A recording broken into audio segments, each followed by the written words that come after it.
The sky isn't falling, but something up there is, and it could be down by the end of this week. I'm Carl Azus. CNN Student News starts right now.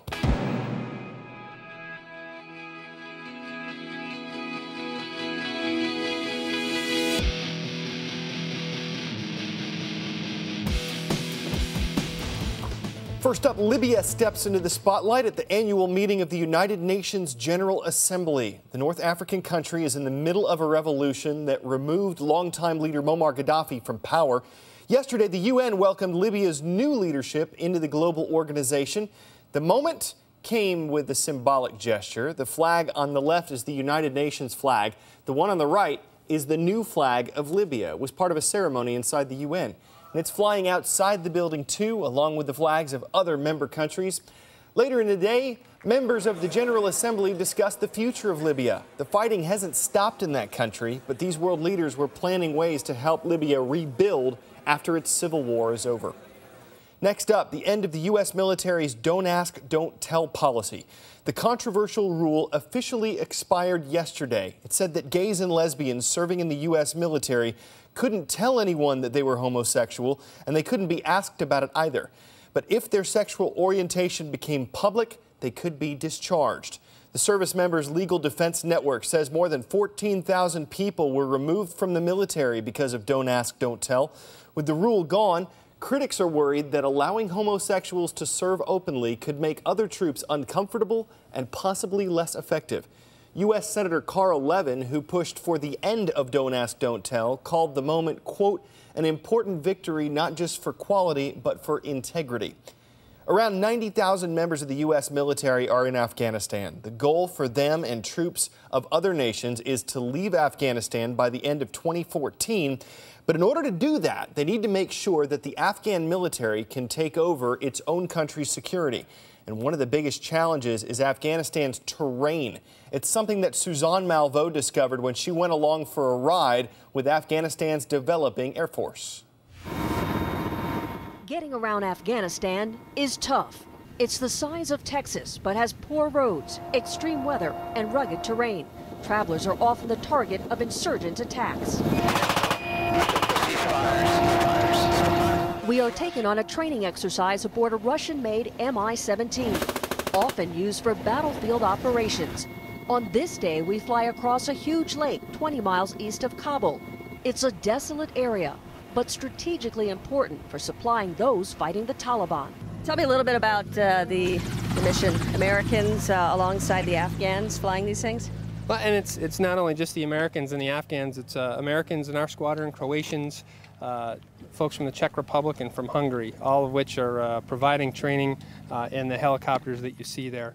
So it's been a ride of my life so far with respect to the Mine job. too. Yeah. But it's just been a phenomenal job. And we saw some pretty rough terrain. Explain to us how important it is to have these helicopters in and out. I mean, it seems like it really is the best way to learn about these mountains and how to supply these routes, yeah? Yeah, the options that you have are a donkey, possibly, or a helicopter. A lot of times, again, as you can see with the rough terrain, especially as you go out to the northeast of where we are, it just gets worse. How important is it to make sure that the Afghans are able to fly these helicopters, not only these helicopters, but some more advanced aircraft too? Well, it's a fairly expensive asset. I mean, it's $12 million each one of those helicopters that we have out there, and you know, they need to make sure, and the leadership of Afghanistan wants to ensure that the people that we have flying can handle that $12 million asset. 19-year-old Afghan Safia Ferozi is training to become one of Afghanistan's few female pilots. This is her first time ever on a plane. It's a C-27. She tells me she's excited. American Master Sergeant Aaron Manley shows off the plane's capabilities by opening the rear ramp. Safia gets to sit with the pilots. A bumpy ride makes her queasy, but she quickly recovers.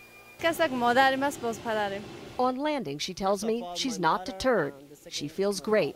Her American mentor is proud. And it's great that you get to take this and run with it and build a foundation for future females in Afghanistan. It's Hispanic Heritage Month, and we want you to be part of this event. Go to the Spotlight section at cnnstudentnews.com. Click on Send Us an iReport. You can talk about what your class is doing for Hispanic Heritage Month, or if you're Hispanic, share what it means to identify with your cultural heritage. CNNStudentNews.com. Make your voice heard. Today's shout-out goes out to Mr. Martin's World Geography classes at Minden High School in Minden, Nebraska, about how much of the Earth's surface is covered by water. You know what to do. Is it 25%, 50%, 70%, or 85%? You got 3 seconds. Go!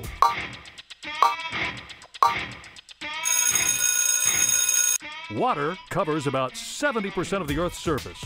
That's your answer, and that's your shout-out. So that means there's about a 70% chance that a NASA satellite will hit water when it comes back to Earth later this week. Of course, it also means there's a 30% chance it'll hit land. This thing is called the Upper Atmosphere Research Satellite, or UARS. It was originally launched in 1991, and it was taken out of service in 2005 after it finished its mission of measuring chemicals, temperature, and energy. The UARS isn't small. It's 35 feet long, 15 feet wide, weighs 13,000 pounds. That's a pretty big thing heading back to Earth. NASA says they have it totally in control. They expect parts of the satellite to burn up in the atmosphere.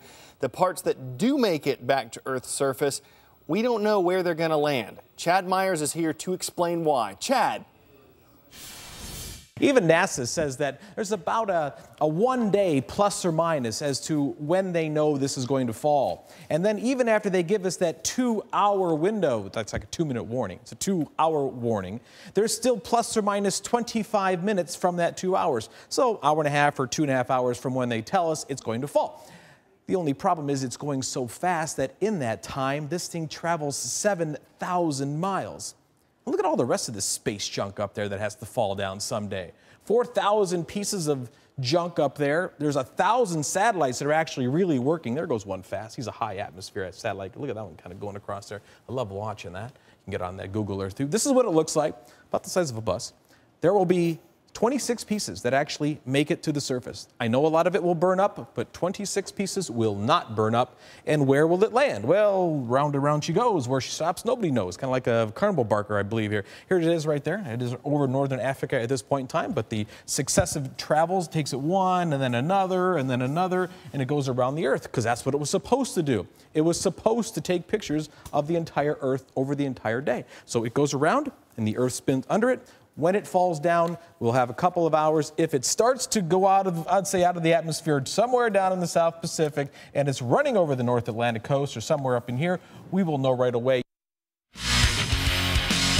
What's the word? It's a noun, and it means a 2-footed animal. Biped. That's the word.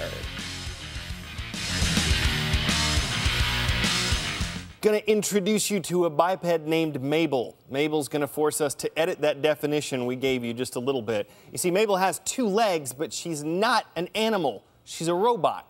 In fact, her creators think she's the first biped robot with knees. That's important because it helps Mabel move over uneven ground. Right now, you can see the robot hopping. What's really impressive about Mabel is her ability to run. She can go nearly 7 miles per hour and runs pretty much like a human. Her designers say robots like Mabel could be helpful in search and rescue operations. They also see the possibility of her providing an exoskeleton to help people who've been paralyzed walk again. Before we go, a vehicle called the Nano was designed to bring affordable cars to India. I don't think the members of this model got the memo. This particular Nano costs around $4 million. A jewelry company covered the thing in 22-karat gold. That wasn't enough. Silver, rubies, pearls, emeralds, hopefully a good security system. The publicity stunt involves a lot of showing off, but hey, if you're going to design a luxury vehicle, you might as well go for the gold. And make sure to use your imagination. I guess we should probably put the brakes before these puns, but we just wanted to drive for as many as we could. This story was a golden opportunity. Enjoy the rest of your day, and please forgive us for all that. I'm Carl Azus.